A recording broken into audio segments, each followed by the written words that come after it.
नमस्कार, India news Haryana देख रहे हैं आप और 22 जिले 22 खबर में मैं हूं आपके साथ सीमा चौधरी। और चलिए रुक करते हैं खबरों की ओर। जब उप मुख्यमंत्री दुष्यंत चौटाला ने बजट पर बोलते हुए कहा कि मैं केंद्र सरकार का बजट की वो तारीफ करते हुए नजर आए, जहां उन्होंने कहा कि मैं केंद्र सरकार का बजट को देने के लिए धन्यवाद करता हूं क्योंकि इसमें मध्य वर्गीय लोगों को बड़ी राहत मिलेगी। उन्होंने कहा कि हमारी पार्टी का एक सपना था कि हम हर गांव में डिजिटल लाइब्रेरी बनाएंगे, जिसकी शुरुआत हमने कर दी थी।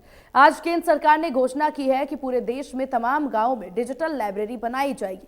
ये शिक्षा के क्षेत्र में एक बहुत बड़ी उपलब्धि होगी। मैं केंद्र सरकार का आभार प्रकट करता हूं कि उनने कमेरे वर्ग को जो इनकम टैक्स का लेवल 5 लाख से 7 लाख किया है नो टैक्स स्लैब में, उसमें माध्यमिक वर्ग को बहुत बड़ी राहत मिलेगी। उसके साथ हमारा एक सपना था जिसको हम प्रदेश में आगे लेकर चल रहे थे, डिजिटल लाइब्रेरी बनाने का। आज केंद्र बजट में ये अनाउंसमेंट हुई है कि देश के तमाम गांवों में अब डिजिटल लाइब्रेरी बनाई जाएगी। बहुत बड़ी शिक्षा के लिए एक अचीवमेंट होगी और ख़ास तौर पर उस ग्रामीण बच्चे के लिए जो शहर के कोचिंग सेंटर्स में आके महंगी फीस देकर शिक्षित नहीं हो सकता। और आने वाले भविष्य की जो नींव है उसको और मजबूती के साथ रखा जाएगा। बजट को लेकर के कैबिनेट मंत्री मूलचंद शर्मा ने कहा कि कांग्रेस ने 52 साल तक देश को गोरी और गजनबी की तरह लूटा है। बीजेपी के बजट की ही देन है कि राहुल गांधी सड़कों पर यात्रा करते हुए सुरक्षित रूप से कश्मीर में तिरंगा फहराने पहुंचे। केंद्रीय वित्त मंत्री निर्मला सीतारमण ने आज बजट पेश किया और बजट जो आम आदमी के हित में बताया जा रहा है। कैबिनेट मंत्री मूलचंद शर्मा हमारे साथ हैं, इनसे हम जान लेते हैं। मंत्री जी, बजट को किस नज़रिए से देख रहे हैं, कैसा देख रहे हैं बजट को? नहीं, मेरा मानना है कि बजट पूरे देश के हित में है, आम व्यक्ति के हित में, विकास को गति देगा और हर किसान, मजदूर, व्यापारी, कर्मचारी हर क्षेत्र में। और मैं कौशल विकास का मंत्री मेरे महकमा रहा है, जितना कौशल विकास को अपना बढ़ावा देने की वित्त मंत्री ने लाया गया।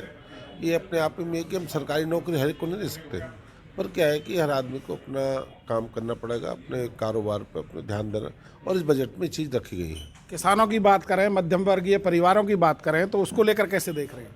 नहीं, किसानों की बात करें, किसानों को इतना बड़ा छूट दी है वित्त मंत्री जी ने, और ये कहा ऑर्गेनिक खेती पे बढ़ावा दिया, ऑर्गेनिक खेती करनी है, ऑर्गेनिक खेती बढ़ावा देना, ये सब एक सोच है। किसानों को सक्षम करना है कि सबसे ज़्यादा हमारा जितना फर्टिलाइज़र पैसा देश विदेश जाता है, और अपने उसको बढ़ावा देने के लिए जो इसमें वित्त मंत्रालय में रखा है, वित्त बजट में रखा है, ये है। जहाँ कर्मचारियों की बात करें, 7 लाख से नीचे उस पर नहीं लगेगा, ऊपर लगेगा, टैक्स लगेगा। ये सब चीज़ की छूट है जिसकी कर्मचारी, आम मध्यम आदमी डिमांड के, छोटा व्यापारी डिमांड करता था, लेकिन इससे छूट मिलनी चाहिए, वो मिली है। चुनावी बजट कांग्रेस की तरफ से इसको बताया जा रहा है। कांग्रेस 9 साल से चुनावी बजट कह रही है। इनका 52 वर्ष को बजट नहीं आया चुनावी। ये तो भारतीय जनता पार्टी है, ये सबका साथ, सबका विकास, सबका मुकाम तक लेके जा रहे हैं। देश की सीमाओं पर पैसा खर्च हो रहा है, देश की सुरक्षा पर पैसा खर्च, ये सब भारतीय जनता लेकिन पार्टी। कांग्रेस तो कहती है उनकी देन है आज जितना भी विकास कार्य। फिर इसमें भी उनकी देन कहे ना, फिर साथ रहे ना, अलग नहीं चले, साथ रहे। देन उनकी है तो फिर हम करते हैं तो देन हमारी को अलग करते हैं, हमारे साथ रहे। 52 वर्ष देश को मोहम्मद गौरी की तरह, गजनी की तरह इस देश को करा है, और 8 साल में भारतीय जनता पार्टी मोदी जी और मनोहर के नेतृत्व में देश मुकाम। हर क्षेत्र में जाइए, गए कांग्रेस के मित्र तिरंगा लेकर बढ़िया रोडों से गए ना, कहीं पुल आए हैं, बड़े फ्लाईओवर आए हैं, बढ़िया घूमे हैं, बर्फ़ में घूमे हैं, जब भी तो मज़ा आया। बड़े हाईवे से गए, मतलब अच्छा शासन प्रशासन दिया, यही तो ठाठ है। बीजेपी के राज में बढ़िया बर्फ़ में झंडा ले घूमे, नहीं कोई चलाता जाते। तो कहीं ना कहीं मोहम्मद गौरी और गजनबी की तरह जो है देश को कांग्रेस के राज में लूटा गया, ऐसा दावा कैबिनेट मंत्री मूलचंद शर्मा का है।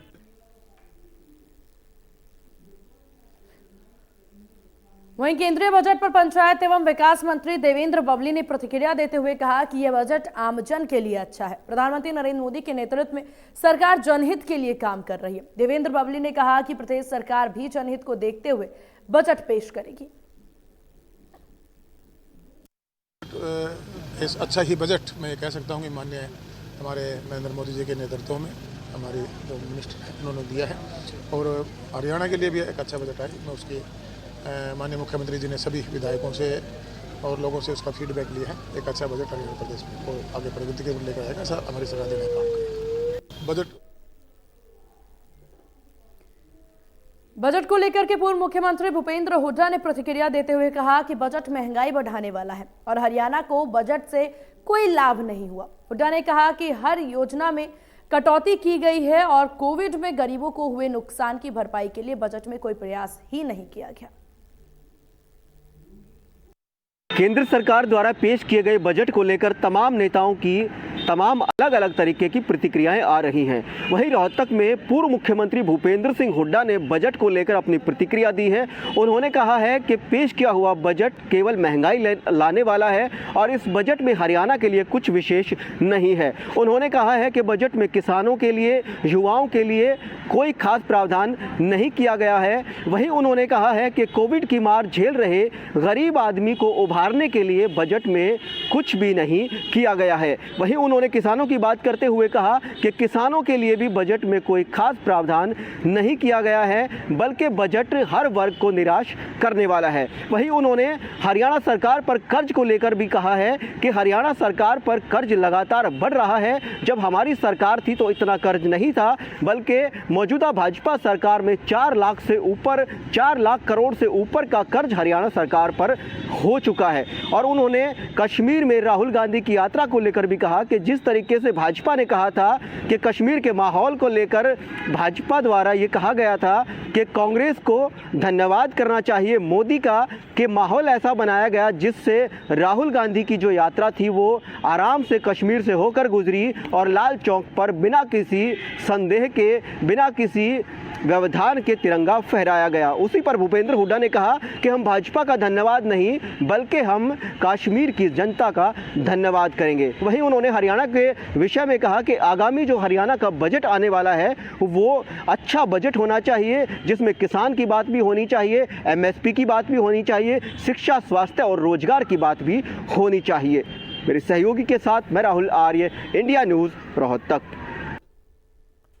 और इधर पूर्व मंत्री और कांग्रेस नेता अशोक अरोड़ा ने बजट को निराशाजनक बताया। उन्होंने कहा कि बेरोजगार युवा, किसान और छोटे दुकानदारों के हाथ निराशा लगी है। अशोक अरोड़ा ने कहा कि बजट से किसी वर्ग को कोई फायदा नहीं मिला। जब भी कोई सरकार बजट आने वाले वर्ष के लिए प्रस्तुत करती है तो लोगों को बहुत उम्मीदें होती हैं। लोग इस आशा में होते हैं कि बजट से हमें कुछ मिलेगा, कुछ राहत मिलेगी।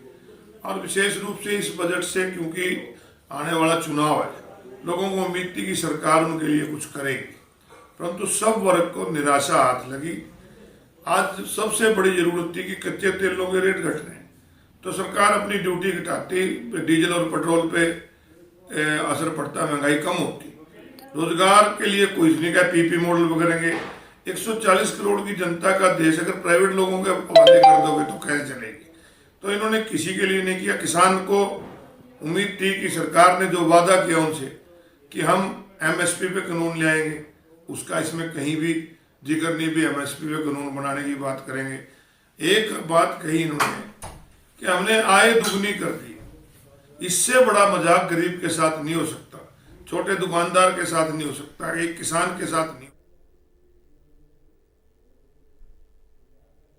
सरकार द्वारा पेश किए गए बजट पर प्रतिक्रिया देते हुए यमुनानगर के रादौर विधानसभा क्षेत्र से कांग्रेस के विधायक डॉक्टर BL सैनी ने कहा कि ये एक लोक लुभावना बजट है। उन्होंने कहा कि बजट में जो वादे किए जाते हैं सरकार उस पर खरा नहीं उतरती।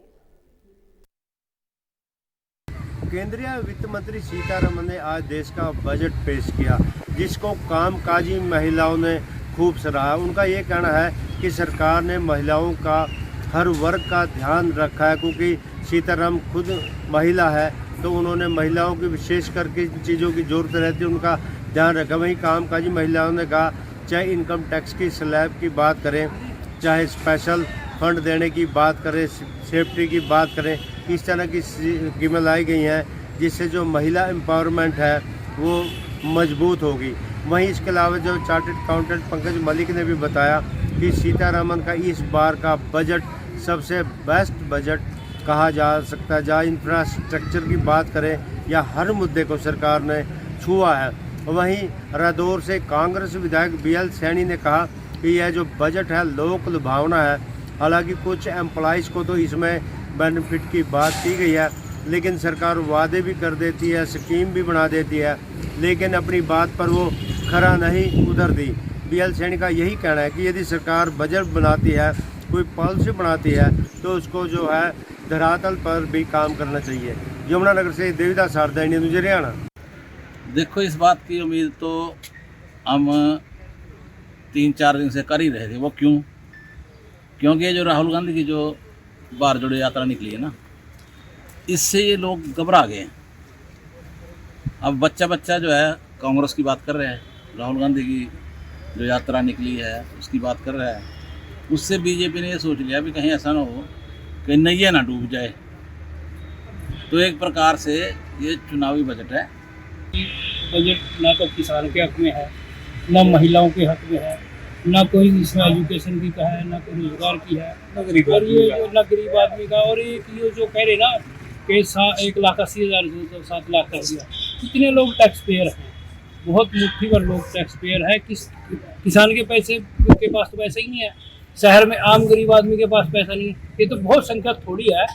मोदी सरकार के जो मंत्री हैं वो बड़े चालाक हैं। उन्होंने देखा भी इसमें कम से कम लोग कितने शामिल होंगे, वही ज़्यादा होगी। बजट तो देखो, मतलब मेरे को तो लगता नहीं है इसमें कुछ भी हो, है ही नहीं किसी के लिए, ना किसान के लिए ना गरीब आदमी के लिए। सरकार पहले कहती है 80 करोड़ लोग को तो हम गरीब अनाज पहले ही खिला रहे हैं, और 135 करोड़ के लगभग सारी आबादी है। बाकी कुछ लोग ऐसे हैं जो खुद भी करके खा रहे हैं। फालतू जेब में तो किसी के है ही नहीं 7 लाख रुपये। तो मेरे को तो लगता नहीं है कहीं से भी किसी तरह से भी फिट हो। और इधर अंबाला में नगर निगम ने कार्रवाई करते हुए कृषि विभाग की 2 बिल्डिंगों को सील कर दिया। दरअसल कृषि विभाग ने 2 बिल्डिंगों पर 6,82,000 का टैक्स लगाया था, जिस पर कार्रवाई करते हुए इन बिल्डिंगों को सील किया गया। अंबाला में नगर निगम ने आज कार्रवाई करते हुए सरकारी विभाग की 2 बिल्डिंगों को सील कर दिया। दरअसल कृषि विभाग पर टैक्स पेंडिंग था, जिसको लेकर 2019 से लगातार नगर निगम कृषि विभाग को चिट्ठियां लिख रहा था, लेकिन उसका सही जवाब नहीं मिल पा रहा था कि कृषि विभाग को टैक्स कब जमा करवाना है। जिसके बाद आज कार्रवाई करते हुए नगर निगम की टीम ने कृषि विभाग की 2 बिल्डिंगों को सील कर दिया है। बताया जा रहा है कि 6,82,000 रुपये का टैक्स पेंडिंग था, वो अदा नहीं करने पर यह कार्रवाई की गई है। नगर निगम का कहना है कि अगर और भी विभाग जो हैं टैक्स नहीं भर रहे हैं तो उनके खिलाफ भी इसी तरीके का एक्शन जारी रहेगा। अमन कपूर, इंडियन न्यूज़, हरियाणा, अंबाला। इधर सिरसा में स्टेट विजिलेंस की टीम ने एक पटवारी को रिश्वत लेते हुए रंगे हाथों गिरफ्तार कर लिया। दरअसल पटवारी ने मकान पर लोन के लिए अप्लाई की फाइल देने की एवज में 1,800 रुपए की रिश्वत मांगी थी। शिकायतकर्ता ने इस बात की शिकायत विजिलेंस में दी, जिसके बाद इंस्पेक्टर सुखजीत के नेतृत्व में टीम ने पटवारी को 1,800 रुपए की रिश्वत के साथ रंगे हाथों गिरफ्तार किया। सिरसा में स्टेट विजिलेंस की टीम ने एक पटवारी को 1,800 रुपए की रिश्वत लेते हुए रंगे हाथों गिरफ्तार किया है। फिलहाल स्टेट विजिलेंस की टीम ने आरोपी पटवारी के खिलाफ भ्रष्टाचार अधिनियम के तहत मामला दर्ज कर जांच शुरू कर दी है। आरोपी पटवारी को आज कोर्ट में पेश किया जाएगा। फिलहाल आगामी कार्रवाई के लिए पुलिस की टीम जुट गई है। आपको बता दें कि शिकायतकर्ता मुकेश कुमार ने पिछले दिनों विजिलेंस की टीम को शिकायत की थी कि एक पटवारी जिसका नाम अनिल बताया जा रहा है, उसके मकान में लोन अप्लाई करने की फाइल पर साइन करवाने की एवज में 1,800 रुपये की रिश्वत मांग रहा है, जिसकी शिकायतकर्ता ने विजिलेंस को दी, जिसके बाद आरोपी पटवारी को मौके पर ही विजिलेंस की टीम ने रिश्वत लेते हुए रंगे हाथों गिरफ्तार किया। फिलहाल आरोपी के खिलाफ भ्रष्टाचार अधिनियम के तहत मामला दर्ज कर जांच शुरू कर दी है। सिरसा से विजय कुमार, इंडियन न्यूज़, हरियाणा। सोनीपत में सब्जी मंडी का शेड तकनीकी तौर पर असुरक्षित घोषित कर दिया गया, जिसके बाद सावधानी स्वरूप मार्केट कमेटी द्वारा सोनीपत सब्जी मंडी एसोसिएशन को पत्र लिख करके शेड को तुरंत खाली कराने की बात कही है। सोनीपत की पुरानी सब्जी मंडी को इंजीनियरों और सोनीपत मार्केट कमेटी द्वारा असुरक्षित घोषित किया गया है और इसी को लेकर सोनीपत की पुरानी सब्जी मंडी में मुनादी और चेतावनी बोर्ड लगा दिए गए हैं और जल्द से जल्द खाली करने के भी निर्देश जारी किए गए हैं।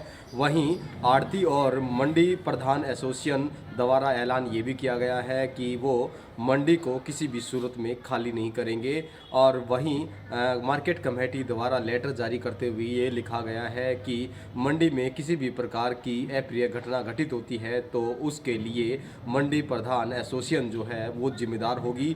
हालांकि अगर बात करें तो नई सब्जी मंडी का कार्य लगभग पूरा है और वहीं जल्दी ही अलॉटमेंट भी होगी। इसको लेकर जो है अल्टरनेट के तौर पर पुरानी सब्जी मंडी में एक जगह भी जो है वो निर्धारित की जा रही है। हालांकि अगर बात करें तो शेड जिस प्रकार से गोहाना में गिरा था उसके बाद पूरे हरियाणा भर में इस प्रकार से शेड को जांच कराया गया था और इसी जांच के दौरान सोनीपत की पुरानी सब्जी मंडी की शेड को भी असुरक्षित करार दिया गया है और इसी वजह से अब उसे खाली कराने के निर्देश जारी किए गए हैं। सोनीपत से इंडिया न्यूज हरियाणा के लिए राम सिंह मान। स्वामी रामदेव का धर्मनगरी कुरुक्षेत्र में महर्षि दयानंद दूसरी शताब्दी समारोह में पहुंचने पर स्वागत किया गया। इस मौके पर स्वामी रामदेव ने लोगों से आह्वान किया कि ढोंग आडंबर पाखंडवाद से बाहर निकले। वहीं गीता मनीषी स्वामी ज्ञानानंद महाराज ने कहा कि महर्षि दयानंद ने भारतीय परंपराओं को जन जन तक पहुंचाने का काम किया था। धर्मनगरी कुरुक्षेत्र में आज महर्षि दयानंद द्वितीय शताब्दी समारोह अवसर पर एक कार्यक्रम का आयोजन किया गया। इस कार्यक्रम में योग गुरु स्वामी रामदेव, गीता मनीषी स्वामी ज्ञानानंद महाराज, ब्रह्मस्वरूप ब्रह्मचारी सहित अनेक जाने माने संतों ने शिरकत की। अपने संबोधन में योग गुरु स्वामी रामदेव ने कहा कि आर्य समाज का पहला सिद्धांत है हम सब एक ईश्वर की संतान हैं और हम सब एक समान हैं और उसी की उपासना करनी चाहिए। आज इस संबंध में इसका अनुसरण करने की आवश्यकता है। उन्होंने यह भी कहा कि जाति केवल मनुष्य जाति होती है, व्यक्ति जन्म से नहीं कर्म से महान होता है। गीता मनीषी स्वामी ज्ञानानंद महाराज ने कहा कि भगवत गीता की प्राकट्य स्थली पर ऋषि परंपरा व संत परंपरा व तपोनिष्ठ संवाहक महर्षि दयानंद सरस्वती की जयंती पर जो कार्यक्रम हो रहा है उसके लिए आयोजकों को साधुवाद दिया जा सकता है। कार्यक्रम में अनेक जाने माने संतों ने भी शिरकत की व अपने संबोधन से लोगों को कृतार्थ किया। कुरुक्षेत्र से राजीव अरोड़ा, इंडिया न्यूज हरियाणा। वहीं फतेहाबाद के गांव दरियाईपुर में मनरेगा घोटाले से खफा एक शख्स ने बीएसएनएल के टावर पर उचट किया। गांव दरियाईपुर निवासी दीपक ने टावर से ही वीडियो अपलोड करके जानकारी देते हुए गांव में पूर्व सरपंच पर मनरेगा में घपले का आरोप लगाया है। फतेहाबाद के गांव दरियापुर में आए दीपक नामक व्यक्ति बीएसएनएल के टावर पर चढ़ गया और उसका कहना था कि जब तक कोई मौजूद अधिकारी आकर उसकी मांग पूरी नहीं करता या उसकी सुनवाई नहीं करता तब तक वह टावर से नहीं उतरेगा। दीपक ने अपने मामले में बताया कि वह गांव दरियापुर का रहने वाला है और गांव में पूर्व सरपंच के द्वारा मनरेगा का घपला किया गया है। इसको लेकर वह फतेहाबाद के अधिकारियों से लेकर मंत्रियों तक गुहार लगा चुका है, लेकिन इस मामले में जांच नहीं हो रही। इसी कारण इसी रोष स्वरूप वह आज मोबाइल टावर पर चढ़ गया और उसने इस मामले में जांच की गुहार लगाई। इसके बाद फतेहाबाद के तहसीलदार पुलिस बल के साथ पहुंचे और तहसीलदार ने दीपक को आश्वासन दिया कि इस मामले में निष्पक्ष जांच की जाएगी, जिसके बाद जाकर दीपक नीचे उतरा। दीपक को दवा दिलाई गई और उपठन होने की वजह से उसे अलाव सिखाया गया ताकि उसकी तबीयत खराब ना हो। वहीं फतेहाबाद के तहसीलदार का कहना है कि इस मामले में अब जांच की जाएगी ताकि दोबारा इस प्रकार की घटना न होने पाए। फतेहाबाद से न्यूज़ हरियाणा के लिए जितेंद्र मंगा। और इन्हीं खबरों के साथ 22 जुलाई 22 खबर के इस बुलेटिन में बस इतना ही। बने रहिए इंडिया न्यूज हरियाणा के साथ। नमस्कार।